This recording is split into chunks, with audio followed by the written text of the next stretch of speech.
खुलुमबाय बयनिसिमबो नोंथांमोननि थाखाय माखासे खौरांफोर लानानै फैलायबाय आरो चेनेलाव गोदानब्ला अन्नानै चेनेलखौ साबस्क्राइब खालामनानै ला बेल आइकनखौ एलाउ होनानै ला जाहाथे नोंथांनाव सिगां नटिफिकेसन सहैग्रोयो। दानिया खोनासंलांदो। गिबि खौराङाव दङ क'क्राझाराव थानाय राइजिं बड'लेण्ड मावख'आव सिखावनि उदखार। क'क्राझार सहरनि फाग्ला बाबा मन्दिरनि साखाथियाव थानाय बर' खौरां बिजों राइजिं बड'लेण्ड निउज स्टुडिय'आव थाला देखावना केमेरा गंनै, प्रिन्टार गंसे आरो गुबुन गुबुन बेसाद गासै 2 लाख रांनि बेसेन गोसा आगजुफोरखौ खावनानै लांनो नाजानाय समाव गाहाय सुजुगिरिया सुलाद मोननानै सिखावा खारखुमानो नाजानाय समावनो दरखंआव थाबै बेंथेना सिखावखौ हमनो हायो। लोगोसे खावनाय बेसादफोरखौ स्टाफनि सोद्रोमाफोरा सिग्रोमना खौरां बिजोंनि गोनांथि आगजुफोरखौ बोखांनाय जायो। हमजानाय सिखावा गावनि मुंखौ थिथागुरि दतमा भिलेज गामिनि धनन्जय ब्रह्म होनना बुंथिदों। बिनि उनाव क'क्राझार पुलिसनो खौरां हरनाय लोगो लोगो जाथायथिलियाव फैना सिखावखौ हमना लानानै थाङो पुलिसआ। नैथि खौराङाव दङ मोनसे खास्रि बिस्रि जाथाय। हादरनि गेजेराव जाफेरै जाथाया मध्य प्रदेशआव नुजाथिदों। फिसायजों नांज्लायनायखौ सहायनो हायैनि थाखाय 4 गथ' गथायखौ लानानै आंगो बिमाया दैखराव बाज्रुमदों। सुलुंनि बादिब्ला गोथौ दैखराव बाज्रुमनाय बिमाया रैखाथि मोनदोंब्लाबो नाथाय 4 गथ'फोरा जिउ गोमायो। सुगुनाबाई मुंनि 40 बोसोर बैसोनि आइजोआ गावनि फिसायजों माबेबा मोनसे बाथ्राखौ लानानै नांलायदोंमोन। नाथाय गोसोखौ हमथानो हायैयाव गावनि 4 गथ'साफोरखौ लानानै हरखाब दैखराव बाज्रुमो। जाथाय जानाय लोगो लोगोनो सुबुंफोरा बिमाखौ दैखरनिफ्राय रैखा खालामनो हायो।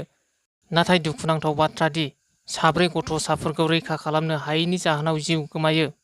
जाथायनि सायाव पुलिसनि सुलुङा फोरमायनाय बादिब्ला अरविन्द 11 बोसोर बैसोनि, अनुषा 9 बोसोर बैसोनि, बिटु 6 बोसोर बैसोनि, कार्तिका 3 बोसोर बैसोनि गथ'साफोरा दैखराव जिउ गोमायो। थामथि खौराङाव दङ तामुलपुराव बिपिएफनि 3 दैदेनगिरिफोरा इउपिपिएलआव जयनिं। गयबारि ब्लक बिपिएफनि गाहाय नेहाथारि निरन्जन बर', बिपिएफ दोलोनि मिरु आफादनि मावफुं सोद्रोमा कन्दर्प देखा आरो मिरु आफादनि अर्गेनाइजिं सेक्रेटारि गपाल बर'आ बिपिएफ दोलोखौ नागारनानै इउपिपिएल दोलोआव बिटिआरनि सिएम प्रमद बर'नि नुजाथिनायाव जयनिं जायो। ब्रैथि खौराङाव दङ गोजोनथाव खौरां। गुवाहाटीआव खुंफुंनाय नर्थ इस्ट बिनचक सिलाट गेलेमु बादायनायाव थरायना मन्सि बर'आ गल्ड मेडेल देरहानो हादों। गुवाहाटी नोगोरमायाव खुंफुंजानाय नर्थ इस्ट बिनचक सिलाट गेलेमु बादायनायाव 14 जुलाइ खालाराव सनितपुर जिल्ला दिखियाजुलि मुंख्लं नोगोरनि साखाथि गामिनि थागिबि दयाराम बर' आरो फन्स बर'नि फिसाजो थरायना मन्सि बर'आ गल्ड मेडेल देरहानो हानानै ओनसोलनि गोग्गानाय लाबोदों। बिथांनि दुखु खस्थ'नि गेजेरजों देरहासार जानायखौ ओनसोलनि थागिबि रायजो राजाफोरजों लोगोसे न'खरनि सोद्रोमाफोरा जोबोद गोजोननाय फोरमायदों आरो थरायना मन्सि बर'खौ दुंब्रुदै बरायदों। बाथि खौराङाव दङ उदालगुरि जिल्लानि माजबाद पुलिसआ फिन आरोबाव थांनाय मैयानि हराव सिग्रोमनानै साइकेलजों लोगोसे गोबां गान्जा हमनो हायो। मिथिनो मोननाय बादिब्ला सुलुंनि गेजेरजों माजबाद पुलिस थानानि बिबानगिरि सन्जय कुमार दुबे, लालपानी पुलिस थानानि आइसि भास्कर बरा आरो लालगुलाव थानाय 23 नं बेटेलियन एसएसबिनि मोनसे जुथाइ हान्जाया आसाम अरुणाचल सीमा ओनसोलनि निजरा सेन्टारनि हाग्रा ओनसोलाव सिग्रोमनाय हाबाफारि लायो। पुलिसनि जथायै सिग्रोमनाय हाबाफारिजों निजरा ओनसोलाव गं5 साइकेलजों लोगोसे गासै 141 किल'ग्राम गान्जा बोखांनो हायो। बोखांनो हानाय साइकेल आरो गान्जाखौ माजबाद पुलिस थानायाव लानानै थाङो।